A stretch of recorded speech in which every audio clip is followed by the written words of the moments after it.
Hello and welcome to episode 14 of the Lent Podcast. 14. 10 plus 4 is 14, 7 times 2 is 14.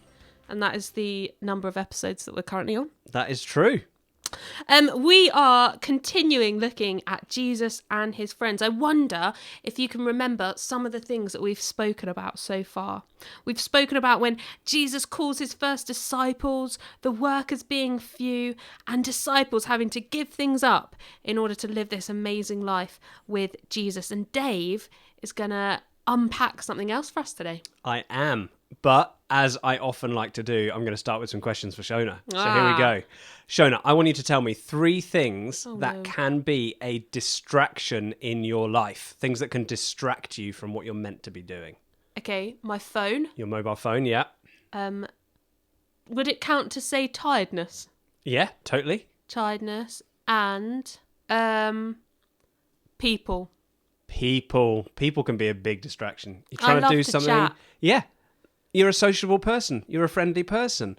But sometimes you just need to get stuff done. Yeah. Yeah, totally. Distractions happen all the time for all of us. And today, in the bit of the Bible we're looking at, we've kind of jumped forward quite a bit. And we're just about to have Jesus arrested and killed, which obviously we'll get closer to when we get closer to Easter. But before all of that, Jesus goes to pray, and then he says something to his friends. So, Shona, can you read us this verse? Yep, so this is Matthew 26, verse 36.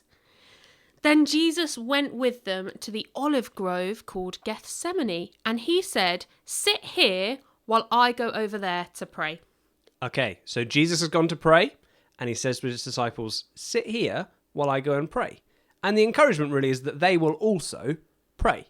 So he's praying, and he's saying, "You wait here and pray, and I'm going to go and pray by myself." So it's a pretty simple instruction. But actually, if you look at what happens next is they don't pray, they fall asleep. Or rather, they start to pray, and then they fall asleep. Jesus wants them to sit and to wait and to pray as well, but they get distracted by sleep. Shona said that something that can distract her is getting tired.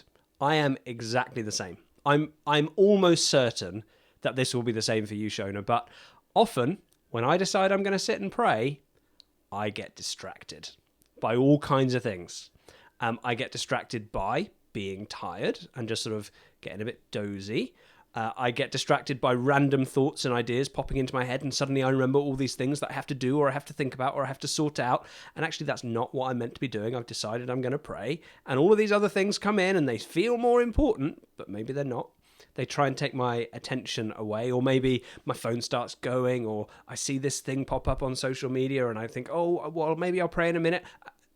And it can be distracting. Please tell me I'm not the only one that gets distracted when they try and pray. You're not the only one. Phew, I'm really glad that you are with me on this.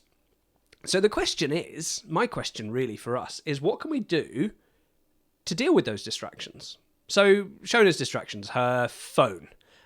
Well, one thing Shona could do if she's trying to pray and she doesn't want to get distracted by her phone is leave it in another room. Practical thing that we can do. If Shona's always finding that she's getting sleepy and tired when she's trying to pray, like the disciples, what she could do is make sure she gets a bit more sleep, or find a time of day when she's less sleepy. Maybe first thing in the morning after she's got up, or maybe after she's, had a shower and a coffee or whatever it is.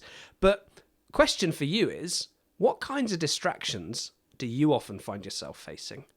And what can you do about them to focus a little bit more closely on God? What could you who are listening to this do? Thought a bit about what I could do, what Shona could do. What could you do to deal with some of the distractions that you might face from the things that are important and from God? That's my question for you today.